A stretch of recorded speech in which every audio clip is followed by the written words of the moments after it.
morning, ladies and gentlemen. It's so nice to have everybody here today. We appreciate you attending the American Women Writers National Museum. My name is Janice Law. I'm the founder of American Women Writers National Museum. And our mission is to honor America's great women writers, historical and contemporary. And we don't have any museum-type stuff to show, objects right now, because we're starting with programs, and then we're going to, at some point, do the brick-and-mortar type fundraising. So that has worked very well for us, that methodology. And one of the fundraising projects we have, I want to mention it just now. Hi, how are you? Are you from the Louisiana Yes, State I am. Society? Yes. Oh, great. Good. Well, I'll be introducing you in just a moment. This is kind of informal on video, as you can see. I can give this my fake name. Yeah, okay. So we have a little fundraising project. We have an informal partnership with out-of-print clothing. It's a company that makes T-shirts and other items out of the pages of out-of-print books, and some books that are in print. They're just as cute as they can be. This is The Outsider, and they all feature American women writers and men writers. And so this is The Outsider, this is a T-shirt, and then this is all our literary theme, The Runaway Bunny, that's for kids. And how many, I guess if some of you have children, you know about Super Fudge. I don't know about Super Fudge. Fudge, but not Super Fudge, I know. And then they have these cute little purses. They're like old-fashioned library cards. They're really cute. And then they also, the little purses have literary themes. This is Louisa May Alcott. I don't know, I'm going to pass them around. You can see the Victoria dress. So if you go online from now to April 23rd and you buy any of these items, even one, and you put in the code American Writers, I'll give you the little code, women writers, then you get free shipping and we get 30%, our museum 30% of the profit. So that's our little fundraising right now. Also, these aren't like the commercials before the program is. The press club itself is having a membership drive. So if anybody is interested in joining the press club, I have the membership forms, and we'd be glad to have you as a member. By the way, the press club, because I'm a member, lets us have this room for free. So we're very, very indebted to the press club. We appreciate that very much on their part. And we have the 50 State Project. When Autumn started about 3 years ago, we decided to try and bring in women writers from all the states, 50 states. So every month we honor women writers from 4 states alphabetically. And on the website we recorded women reading excerpts from each state, from the writers, we selected writers from that state. So if you want to look at any of those videos. Which leads me into now our guests today, because we do partner with Centers for the Book in various states and with state organizations, other state organizations, to present programs. So this program, we partnered with the Louisiana Center for the Book in the State Library of Louisiana. And Jim Davis is the director there. And I want to say, of course, on video how grateful I am to Mr. Davis. He was just fabulous in helping organize the great program we have today and helping me and us to have these wonderful speakers from Louisiana. So we appreciate that very, very much. So now we're going to go to our program, and our format that we decided in advance is, I'm going to introduce the 2 women, of course, and then the first woman is going to give a brief poem. She's going to read a poem, and then she's going to tell something about her biography, how she got started writing poetry, what inspires her to write poetry, and that for 10 or 15 minutes. Then the next woman is going to get up and do the same. And then they're each going to get up again a second time and do readings, exclusively do readings from their poetry. So that's what we're going to follow. And our first guest is Ava Level. Is it Level or Level? Level. Level Hayman. And she is the current Poet Laureate of the state of Louisiana. And Ava grew up in a household of words. My mother was a natural storyteller from the Mississippi Delta, where telling stories at the dinner table was high art. Those stories were not limited by the truth, but were told and retold to amuse the audience. That sounds like some of the stories that were told in my family and maybe in yours as well. Her father was a Baptist preacher who required her to memorize 10 verses of scripture every week and be able to recite it back perfectly before she could watch television. This childhood training enables Ava Hayman to excel in reciting poetry. We're going to hear some of that in just a few minutes. I pulled together the spoken word and page poetry, she said. A reviewer says that Ava Hayman combines sensory and spiritual worlds in wild verbal fireworks. She is the winner of numerous major poetry awards. Her books are Why the House is Made of Gingerbread. I'm going to hold up a copy of that, and they're for sale. Both authors have their books for sale today.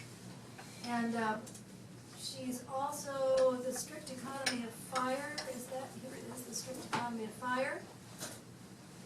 And Kitchen Heat. And Eldest Daughter, was that your first book? Eldest Daughter, my latest one. Oh, okay. Eldest Daughter. So, it's not like you can see the light in mine. And our second author today is Julie Kane. And she is the immediate past poet laureate of Louisiana. I understand she's known as the Dowager Poet Laureate. And her guiding star is humor. A reviewer describes Kane's work as wickedly clever, a 21st century Dorothy Parker. Her works include, this is my favorite title, Umpteen Ways of Looking at Possums, and Reasons for Loving the Harmonica. Kane describes her work as the intersection of identity and place, the cold, unforgiving north of my Irish Catholic girlhood, and the warm, sensual south of my adult years. She says she combines humor with wisdom. Her work has also been honored with many prestigious awards. She is the author of 2003 Rhythm and Booze and 2009 Jazz Funeral. Here is Rhythm and Booze and Paper Bullets. Body and Soul is another of her books. And the one I just mentioned, Jazz Funeral. She holds a BA degree from Cornell University in 1974, an MA from Boston University in 1975, and a PhD from Louisiana State University in 1999. I'm going to ask for a round of applause, but then I understand we have a representative of Louisiana State Society, so I'm going to break just a little bit to give him 3 or 4 minutes to tell us a little about the Louisiana State Society. So let's go ahead and honor these great women with our applause.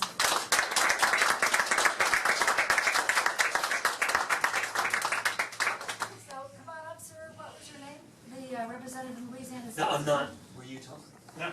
No, I'm a member. I'm not a representative. Oh, okay. Well, then Curtis said that he would get up and... Sure. Curtis? Yeah. Go, Curtis. And I guess we'll go ahead and say your names before Curtis speaks. You are? George Huber. George Huber from the Louisiana That's State right, from New Society. Orleans. That's right. Oh, New Orleans, okay. And who else is from Louisiana? I'm Pat Cave. I live in D.C., but I'm from Baton Rouge. Baton Rouge, okay. And what was your name, Pat? Pat Cave, C-A-V-E. Okay. And anybody else from the Louisiana who came from the... Yeah, stand up. Hi, I'm Maria Elizabeth Oliver. I'm from New Iberia. New Iberia. All right. Yay. And anybody else from the Louisiana State Society? Okay, Curtis, you've got the podium. Thank you. Tell us, come on in.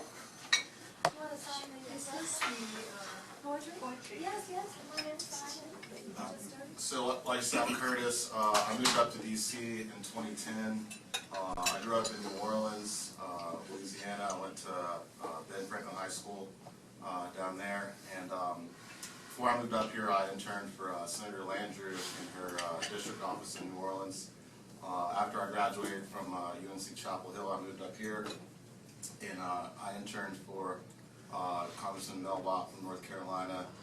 And once that internship was over, I started working for Senator Hayman from North Carolina. But I definitely wanted to keep in contact with my Louisiana roots up here, and so when I moved up, I joined the LSS, Louisiana State Society. they put on a lot of great events, especially around Mardi Gras time, and definitely some really great watch parties for Saints games. So those are some of my favorite things. But this is also one of the events that they partnered with, and I think it's great that members get to meet such distinguished individuals from Louisiana. So. Thank you, Curtis. Thank you. Curtis is a great sport to do the impromptu. Let me move these things and we'll turn it over to Ava Hayman.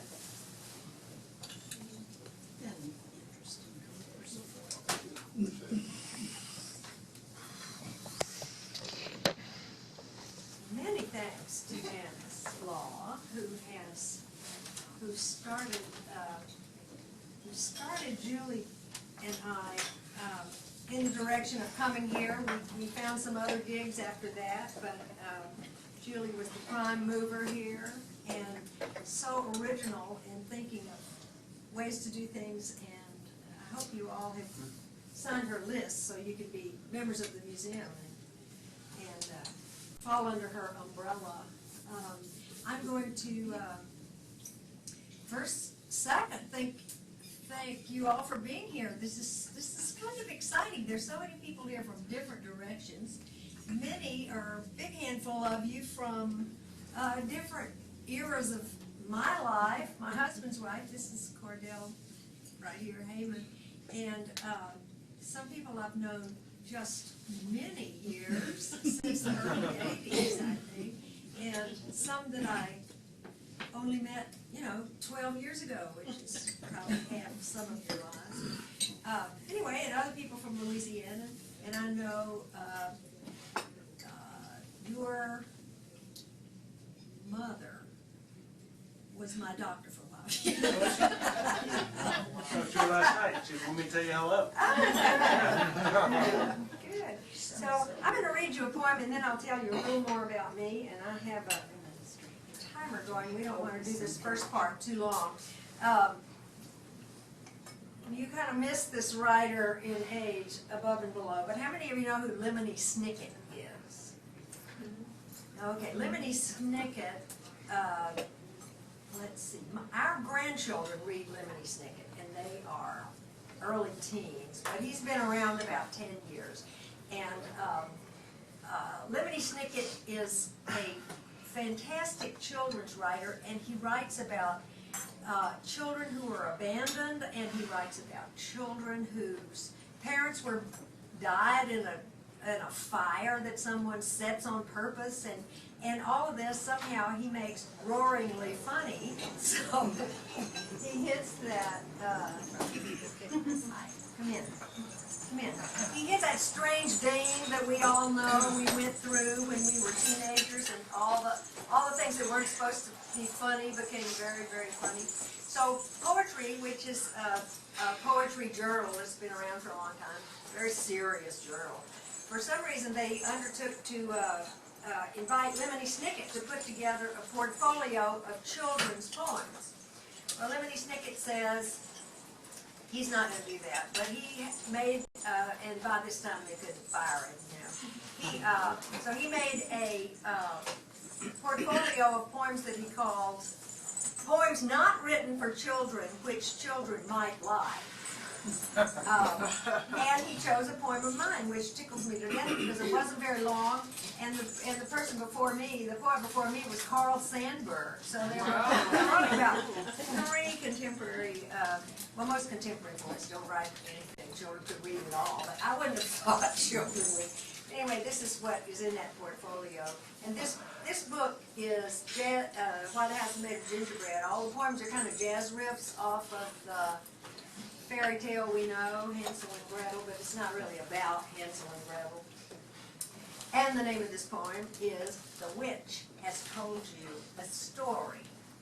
And I love reading this to you while you're having lunch, as well as for you to think, would you let your child read this? The witch has told you a story. You are food. You are here for me to eat.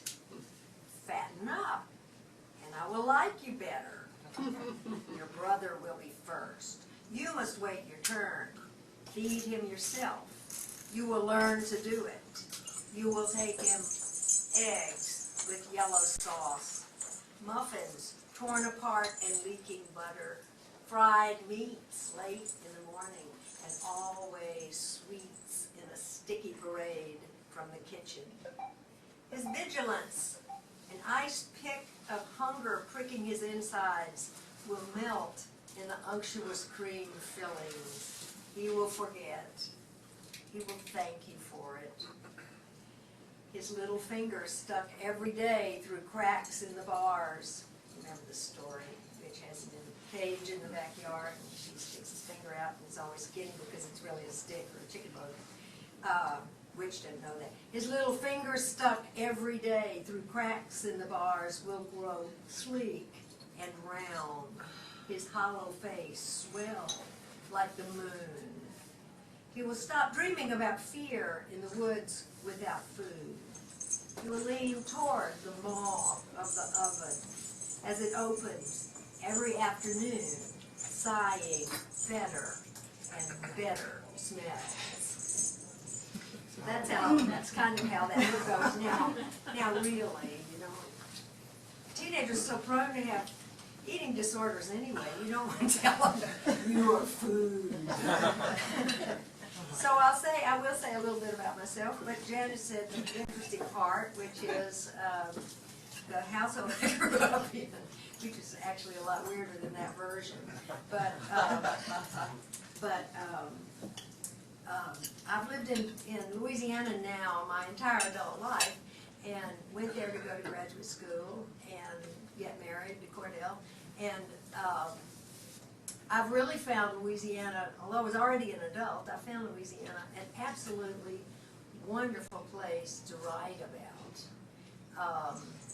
One of my books, this first one, The Strict Economy of Fire, is about a women's wilderness trek I was on in Nepal. And my sister commented after I came back, and after she saw these poems, she said, you know, and you know what sisters are like, and how do I get this back to my time? There it is. She said, Ava, these poems are wonderful. I like them so much better than anything you've ever written. They're so sensory. Now, she says, she lived in Louisiana, but she said, Louisiana is the most sensory place I've ever been. Write about that, and then you'll really have something. So I realized that she was right, and it is. You know, you guys from Louisiana, it is so sensory. And contemporary poetry is very interested in telling the story by giving sensory perception rather than telling what you ought to think or telling the story or anything. And so I have found it a fabulous place. And of course, since this is in D.C., I must say that politics there are as Byzantine as anything that could possibly be the case. And the people are kind of Byzantine too, you know, it's not. There are some straightforward people, but not many, you know. It's a very curious place, so there's a lot to write about there. Another thing about Louisiana, since there's so many Louisianians up in here, I was quite embarrassed when I had to be appointed Poet Laureate, although it's chosen by a big committee, it's a wonderful way, you know, it's a committee of peers, and it goes through the Louisiana Network for the Humanities, but I had to be appointed by Bobby Jindal. and my poet friends from other parts of the country were, you know, writing me and saying, Ava, we know what you've been doing, you've changed. So that's good. And they're all kind of making fun of me. So finally I get an email from Rick Perry, from the Poet Laureate of Texas, and he said, oh, just get over it. How would you like to be appointed by Rick Perry? So I guess they're political ramifications. Did you get elected? point about Jindal? Yes, he did. My friends say the only thing he's ever done that they like. Well, mine say that too. There are two things. Julie's probably not gonna tell you this, because she's gonna probably tell you more interesting things, but, Julie and I both, at different times, got the key to the city from New Iberia, you'll know where this is, to Patterson, Louisiana, which is 10 miles, west of Morgan City, and it's right on the coast, but the coast there is coming down and just dribbles and drabbles, you're really almost out in the Gulf of Mexico. And it turns out Julie got the key to the city of Patterson too. So we share two things, among many others. Oh, okay, my turn. Okay, thank you so much for taking time in the middle of your very busy days to come here for this. If you're joining us a little bit late, there's a fabulous buffet lunch that Janice is treating everyone to, so get up and get some food, or when you take a break, go get some. And thank you so much, Janice, for organizing this and making this possible for us to come here. It's really great. And I'm going to start out. My best friend from grade school is here, Karen Horvath Beach. I grew up, all 8 of my great-grandparents were Irish immigrants who settled around Boston. But my father, we're in the National Press Club, he was a radio and TV newsman, and we hopped around a lot from state to state while I was growing up. And we were living in Binghamton, New York. He was on TV there when I knew Karen. And we used to play Barbie dolls incessantly back then. So I need to read a poem about my Allen doll. Some of you may not realize, Barbie's boyfriend was Ken, but the discount version of Ken was Allen. And when I asked my parents for a Ken doll for Christmas or my birthday or something, they got me an Allen. And at some point in life, I realized that's the story of my life. Other women get Ken.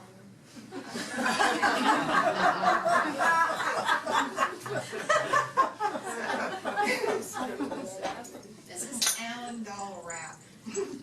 When I was 10, I wanted a Ken to marry Barbie. I was into patriarchy for plastic dolls 11 inches tall, because the 60s hadn't yet happened at all. Those demonstrations, assassinations, conflagrations across the nation, still nothing but a speck in the imagination. Ken was the man, but my mama had the cash, and the boy doll she bought me was ersatz. Allen was his name from the discount store. He cost $1.99. Ken was $2 more. Allen's hair was felt, stuck on with cheap glue, like the top of a pool table scuffed up by cues, and it fell out in patches when he was brand new. Ken's hair was plastic, molded in waves, coated with paint. No Ken bad hair days. Well, they wore the same size, they wore the same clothes, but Ken was a player and Allen was a bose. Barbie looked around at all the other Barbies driving up in dream cars at the Ken and Barbie party, and new life had dealt her a jack, not a king. Knew if Allen bought her an engagement ring, it wouldn't scratch glass. Bet your ass no class made of cubic zirconia or cubic plexiglass. Kens would move Barbies out of their townhouses into their dream houses, Pepto-Bismol pink from the rugs to the sink, wrapper in mink, but Allen was a bum. Our doll was not dumb. She knew a fronter from a chum. Take off that tuxedo. Allen would torpedo for the Barca Lounger. Bye-bye, libido. Hello, VCR. No job, no car, drinking up her home bar, stinking up her boudoir with a cigar, shrinking up the cash advance on her MasterCard, trying on her pink peignoir, till she'd be saying, where's that giant hand? Used to make him stand, used to make him walk.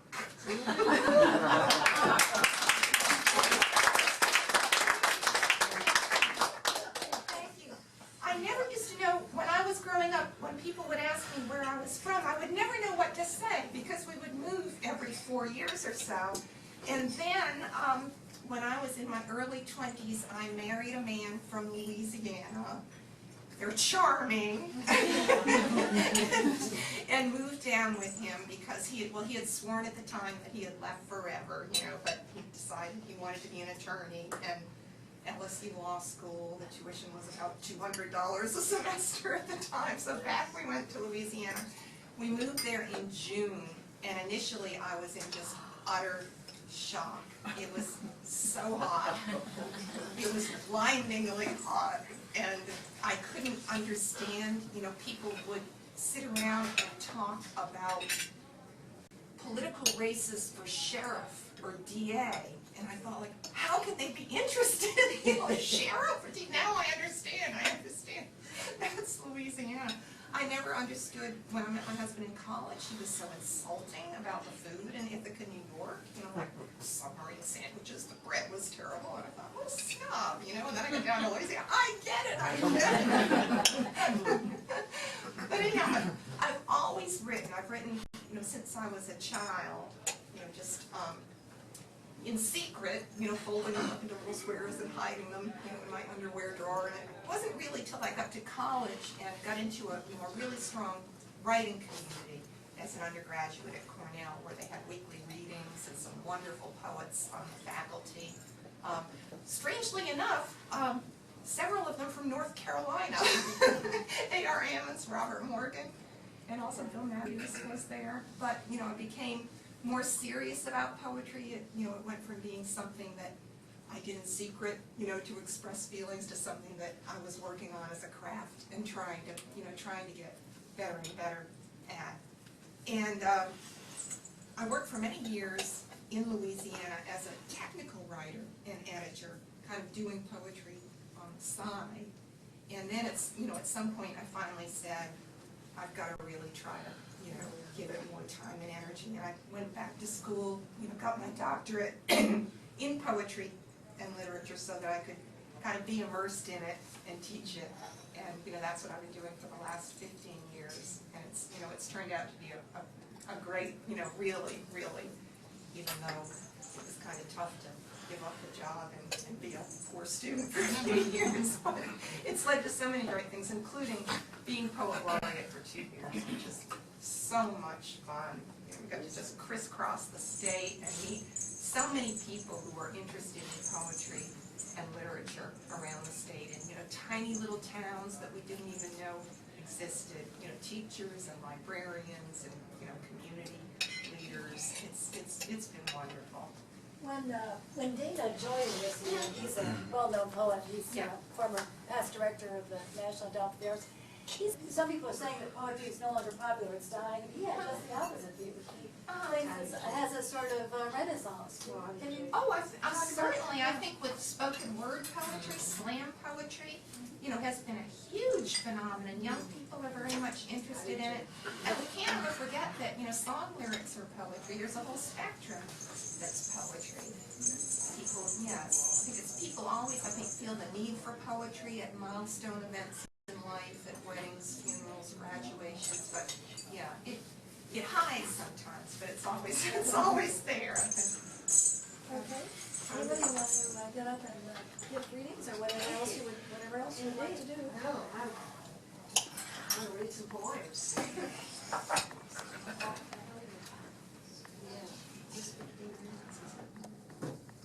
Time this one too. Okay, I'll start with a poem kind of set in Louisiana. It's not about Katrina, but I did write it after we had such horrible weather for a while. Several hurricanes that just smacked us, both sides of one side of the face and then another. And I wrote this poem taking the theory you would see on the Weather Channel was that El Nino, the big currents in the Pacific, El Nino and La Nina, which already had names, that they had shifted and we were coming in at the wrong time of year, and that was what was causing this weather, because we were having the wrong gender, La Nina or El Nino, at the wrong season. So that's what this poem is about. And also about how, we tend to know how sad it is when hurricanes destroy so much in this country, but we tend to forget all the way down into Central America how people much poorer even than poor people here are so affected. So this is called Changing Weather Patterns. El Nino slips across latitudes, rises dripping from the ocean. From seafloor mud, El Nino brings up the secrets of childhood. El Nino crawls in the manger, time runs out. El Nino rocks himself dry on the edge of a continent. Prairies of wheat go unpollinated. There is rumor El Nino is killing the honeybees. The water turns cold. La Nina follows her twin. Window panes darken. The Weather Channel shows us rain. Angels proclaim in vain above unseasonal cloud cover. La Nina lines up her hurricanes in alphabetical order. Floodwaters announce her coming. The rich drive airlines, while the poor push their children into branches of trees. The Niños hear their names on the news in every language. The Niños bankrupt famous cities with mudslides. Comets snuff out in dirty skies. Celebrities seduce us away from the guides in our dreams. Lovers of chaos, computers roll back 0 eyes. The trumpet cries, Los Niños, in a loud voice, and faces on billboards draw closer. La Nina, we pray, and El Nino, her brother. We long for sweetness and scale. Our tables sag under piles of unsorted papers. Spare us, Niños, we don't know winter from summer. Above the trade winds, ozone crackles their answer. We have come for the children.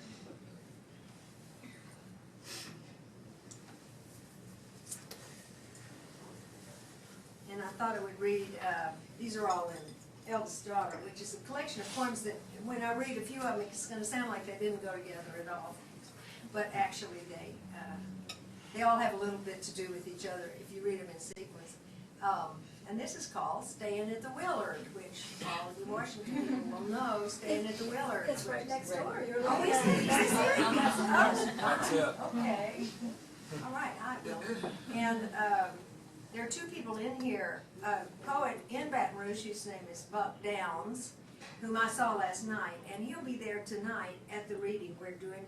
We need to announce that reading when we get up. Got the time right? But we're reading again tonight. So Buck Downs is in this poem, and a friend of mine named Molly. So here we are. How much, just a little out of date, how much do you think the Willard would cost now, one night?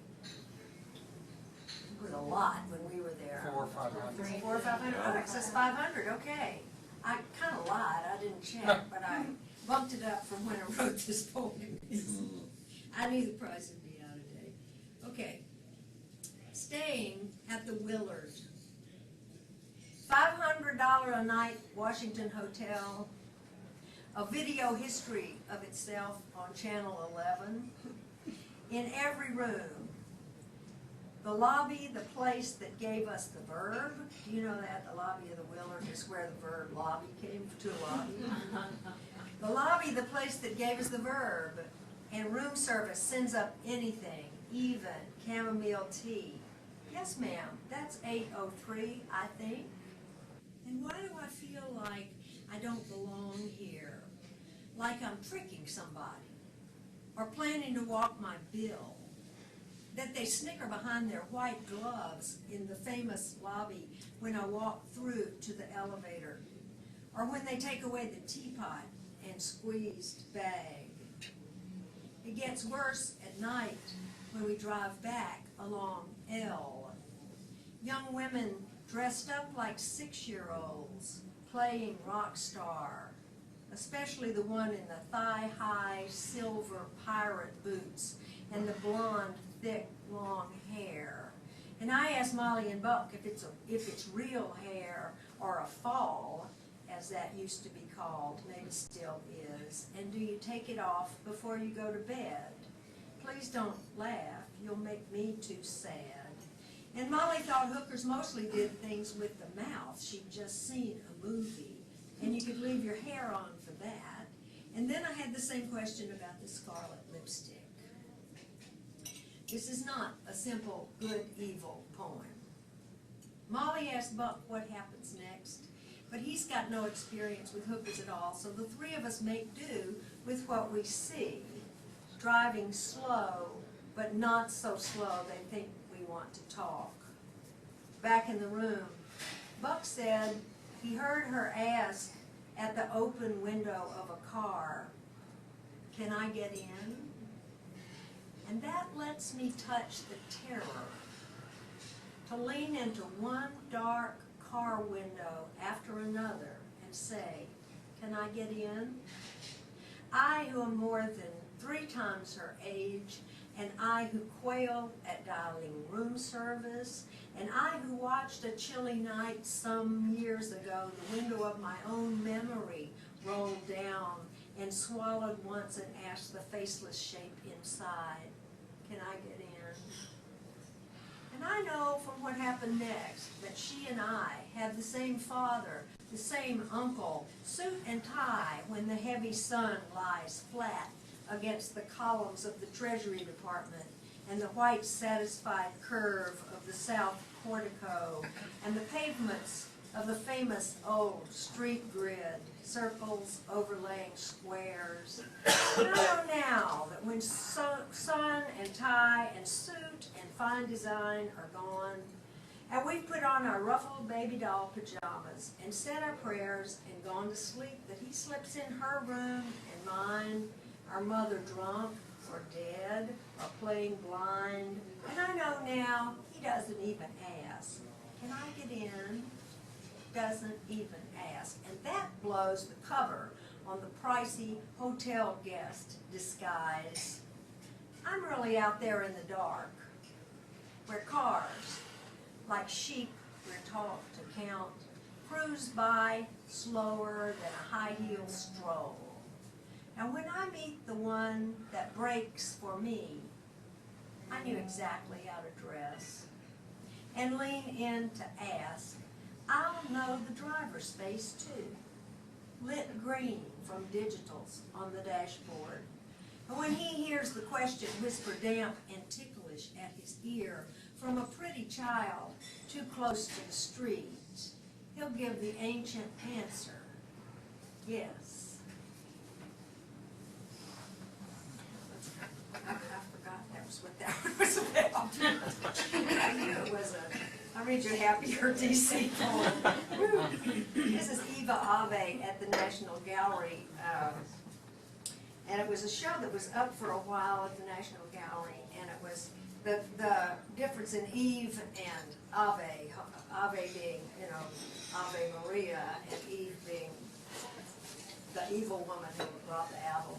And so they put all these images together in one show, but it was running chronologically, the show. It was outrageous. So this is Eva Ave at the National Gallery. Oops. Kind of keeps going away. Eva Ave at the National Gallery. Flemish virgin with a severe underbite and receding chin. Grinds her teeth at night, I'll bet. The show is Eva Ave, Images of Woman in the Renaissance and Baroque. The Mother of God is dying for the 10th time in this room alone. And here, number 41, anonymous German, 15th century, school of Peter Mahler, finally gets it right. Maria, Ave, handmaiden, hand-colored, the greens faded, almost tan, the carmine to dull pink, gouged outlines, harsh and black as ever. Poor Ave, not yet assumed, not overarched by sketchy graven angels like the big Rembrandt to the left, not rolling her eyes up in ecstasy out of fleshy cheeks as does her analog after Peter Paul Rubens down the way, just dying the way everyone does or will. Her mouth slants down. A halo, chunky as a Kennedy $50, bumps her head off the pillow. She's got the best room in the catalog. The eaves and their snakes petered out 2 rooms ago. But her famous face wise into bitterness. No gratitude at being cast the virgin, not the whore. No show of courage for the 12 men, poor Ave. I count them more than once. They range around the Dutch interior bed. Wavy letters spell their names like cartoon odors. Johann, Peter, Philippe. Each turns a flat eye to his hagiography, every man for himself. Their halos, solid discs with no light, overlap back, front, back, front, back, front. You've seen those kind of engravings, I'm sure. What a way to die! She's had to keep her wimple tied. No woman there to rub her wrist or fold a warm cloth between her legs. A mandorla, possibly added later. You know, this is in a painting, meaning the time is changing. A mandorla, possibly added later, floats on the background. A young girl with a baby who pulls away. Which is worse for her, to stay or go? Endure earth with these ecclesiastic nutcases, or risk heaven with 3 more men? I move in, put my better eye to the glass. Up close, the yellowed paper shows its tooth. The story collapses to a scatter of deep scratches. The museum guard clears his throat. I back away, guilty. At that, the nameless printmaker tips his hand. He's angry at the dulled burins, the less than pliant piece of wood, his failure to get on in the pious workshop. He lengthens a crooked cut between her eyebrows. She grows stubborn now, not bitter, makes her choice, refuses rapture, poutine, angel song, the heavens breaking open all around us. She grits her mismatched teeth and lives.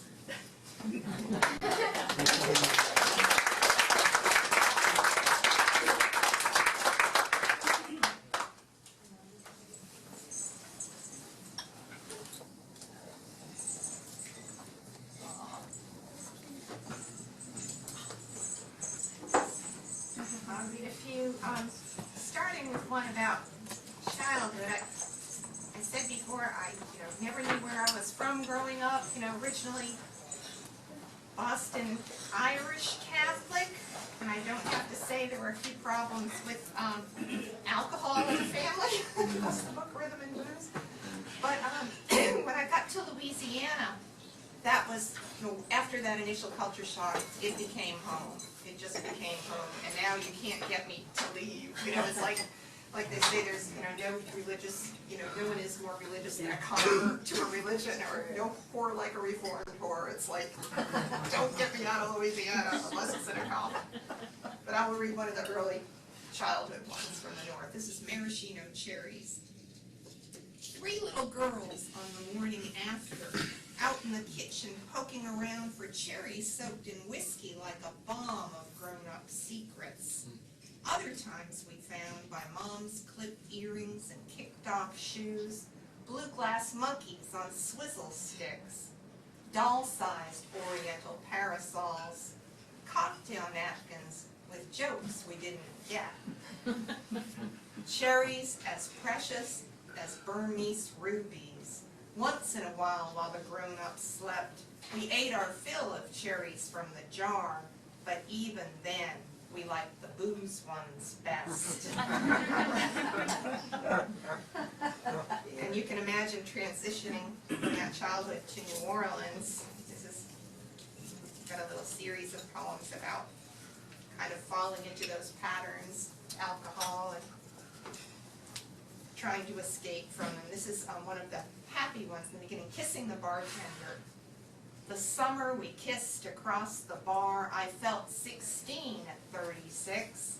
As if you were a movie star I had a crush on from afar. My chest was flat, my legs were sticks the summer we kissed across the bar. Balancing on the rail was hard. Spilled beer made my elbows stick. You could have been a movie star, backlit, golden, lofting a jar of juice or Bloody Mary mix the summer we kissed across the bar.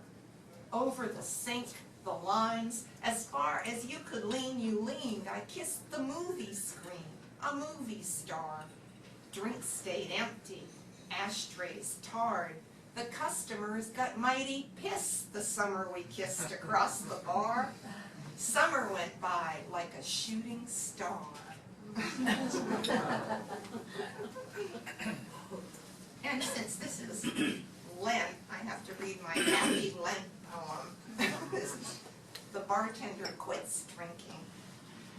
The Mater Dolorosa parking lot is always full on Fridays during Lent. I hear them chanting Stations of the Cross as I double park for the pastry shop. This boozeless season giving us a vent for donuts, candy, soda pop.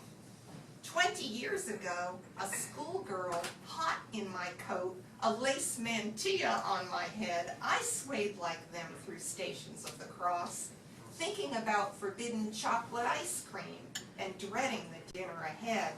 Fish sticks parceled out in meager lots. Though I am not one of the good who got a smudge of ashes to make amends to Jesus for his time on the cross, it's funny how the drinking stopped to coincide with the start of Lent.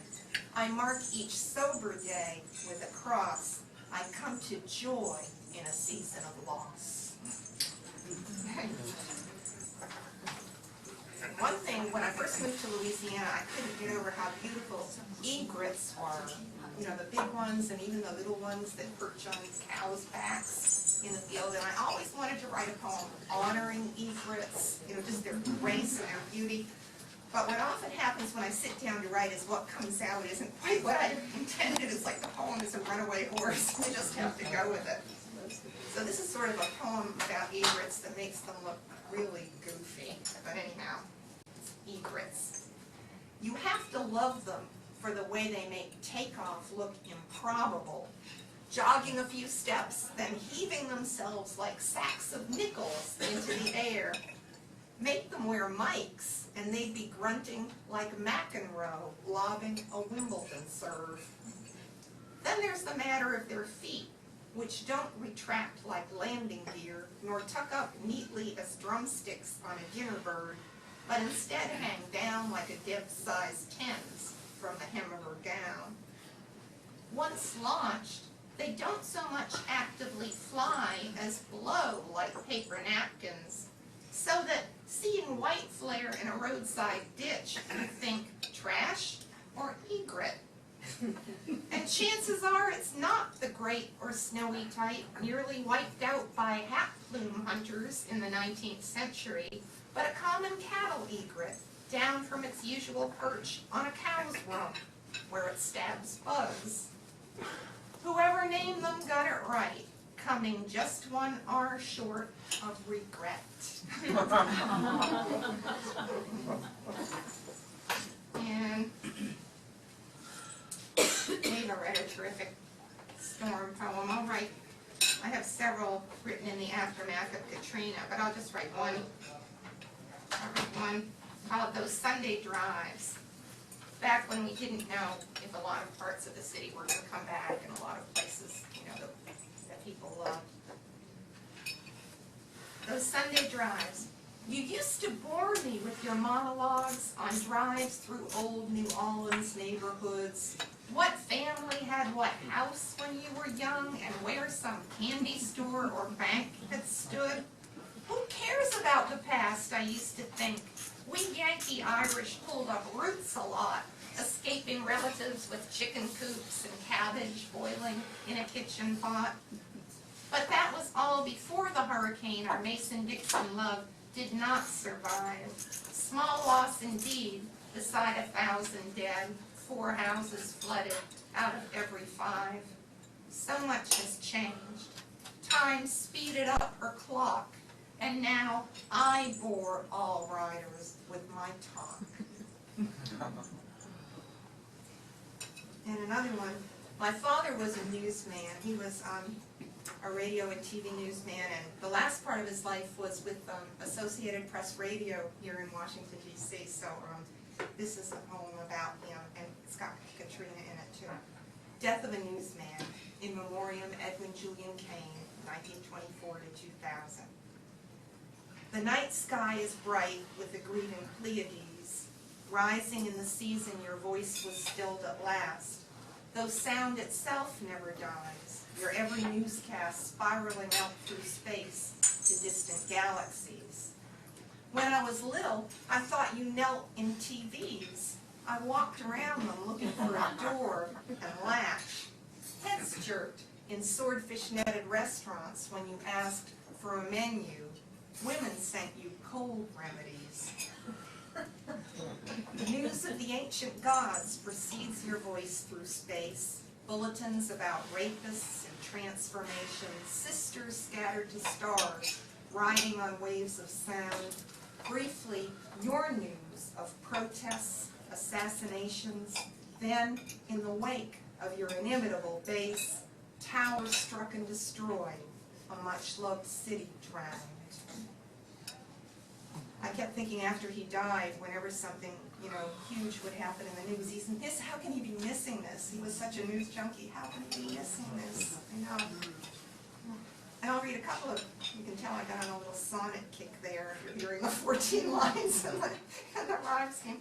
I'll read a couple that I shouldn't read because Garrison Keillor read them on the radio, and after he's heard his voice, I feel like Minnie Mouse reading them in mine, but since I'm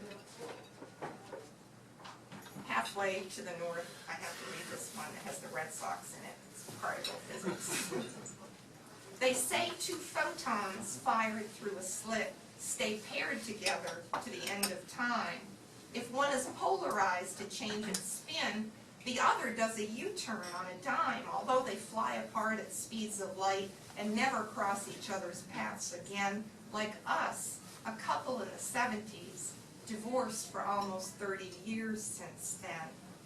Tonight, a Red Sox batter homered twice to beat the Yankees in their playoff match.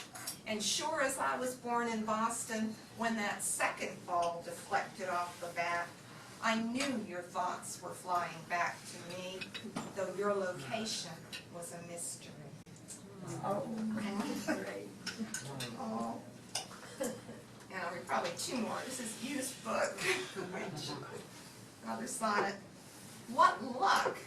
An open bookstore up ahead as rain lashed awnings over Royal Street, and then to find the books were secondhand with one whole wall assigned to poetry. And then, as if that wasn't luck enough, to find between Jarrell and Weldon Keys the blue on cream familiar backbone of my chapbook, out of print since '83. Its cover very slightly coffee-stained, but aging all in all, no worse than flesh through all those cycles of the seasons since its publication by a London press. Then, out of luck, I read the name inside, the man I thought would love me till I died. Oh, what a happy ending. A sonnet contest. It got 1,400 British pounds. 100 pounds for everyone. Got to go to a very nice reception. Poets are lucky because when terrible things happen to them, they get poems out of it. You can't lose. Miserable life, great poem. And I'll end with a happier one, since I'm on a little sonnet kick. This was written for a former student of mine who got married recently and asked me to read something at the wedding. It's how they met for Hannah and Sabrina. In Hollywood, they'd call it meeting cute, a costume party, Halloween, his place. Fake blood congealed on the cadaver's face, the Duke of Darkness in a formal suit.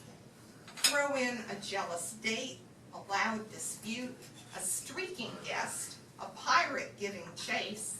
In all that drunken revelry, what grace made Cupid aim his little bow and shoot?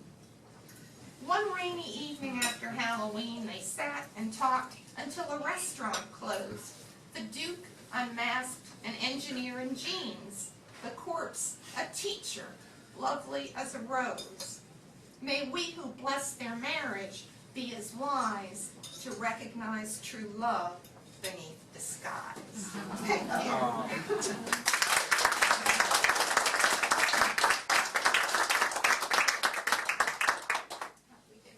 Well, thank you so much. It was just wonderful, fabulous. I just like, anybody have questions they want to ask? Any questions? Thank you for coming. Nice to meet you. Anybody have questions? Yeah. Larry? Well, I wondered if you focus a lot on food in your poetry, since New Orleans is such a food place.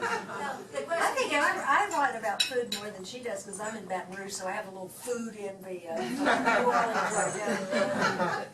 yeah, if you come up when you answer the question is about food. Is food mentioned in your poems? And given the reputation of Louisiana for great food, do you ever talk about that in your poems? All right. Julie, you want to address that issue too? Gee, you know, it's funny. A whole book about food, it's called Kitchen Geek. Yeah. I have a lot of poems about alcohol, which I suppose is consumed in place of food. That's why you need to have both of us here. Also very popular in New Orleans. Yes. Okay, any other questions? Yeah, down here? Do you write about jazz, since New Orleans is famous for jazz? Yeah, questions you write about jazz? Yes, yes. And I have done performances with jazz musicians as well. Oh, good. Yes, what wonderful collaborative things. And I have as too. Ava, Yes, yes. it's wonderful to be in a place where Steve Mazikowski, some of you from Louisiana might know, he's a jazz guitarist, has written 5 jazz pieces using poems of mine as text. And he sort of wrote me in, this happened recently, he kind of wrote me in as one of the instruments. So my voice is about the range of a middle saxophone. And so the saxophone would play, and then I would read, and then I'd read a few lines, you know. He worked it in like that. And when we went around, we performed it 5 times in New Orleans at different jazz clubs. And I've always wanted to be one of the boys in the band. And so, you know how when you hear a jazz performance, someone does a riff for a while and everybody claps a little bit. Well, they would clap for me. I would read 2 times and, you know, you clap a little bit. And I was watching them, so I learned to go. But that was the time of my life. Yeah. I recently got to perform at the Gold Mine Saloon in the French Quarter in New Orleans with 2 sax players, a drummer. It was fabulous. Lauren Pickford on sax, Elmar Burt, who's a Mardi Gras Indian, as well as a percussionist. And in the past, I've done things with the Tony Basley Quartet, where Tony would just improvise based on the title of a poem. Like, I remember reading Maraschino Cherries, and he's just like, what is it, cherry blossom? I mean, he would just, incredible, you know, segues between the words in the poem and the tunes that he would start playing. It's really fun. Some of you might, and probably do know, in literature, the lines are blurring between genres, as they do, you know, every 100 years. And one of the kinds of poetry books that is poetry, other kinds of genre books that are very much admired. It's called hybrid text, where you'll have some prose and you'll have some poetry sounding words and looking words, and also visual art is often incorporating typography anyway into the surface. That's usually called I can think of it. There's a lot of that, and I think the line must be blurring between spoken word poetry and music. Because it's just amazed me how many chances there are to do something like that. Really, I mean, really being incorporated into the music, not just read for a while and then you sit down and then there's their piece. Yeah. So yeah, it's fun. Okay, a different question. How is it going after Katrina? We don't hear much about it, and how are things going with the land, the people, the recovery, the reclamation, any and all of that? How It's is still it? block by block, in places, Lakeview or the 7th Ward or it's, you can see some families have, restored houses and they're back looking, just, as good as before, and then next door is a blighted house. It's the kind of touristy parts of the city are fine, You could go there the French and Quarter do uptown are fine. up the whole way the trolley car goes and get in the French Quarter and go to the great restaurants, and you wouldn't know it had ever happened. Well, did it The ever hit lakefront. that part? Let's Did get the lakefront. It didn't was good. flood. It Out didn't by, flood, because that was, the first thing settled was those oldest parts, because, that was before it was levied anywhere, so, Yeah. if you were, it was in the 1600s and you went and built something, you built it on what stayed above water all year, and so that part, were the parts that did not flood. That was just kind of it was, except for the lakefront, that made it true that the houses that wealthy people lived in did not flood, and sadly, the houses of people who weren't were the houses that primarily did flood. It was very. Well, some of the people have to go, they come at the lunch hour, so, and if you wanna stay after and ask questions, the women are gonna be here, and they're selling their books too, so come up, ask them questions, socialize, and we thank you very much.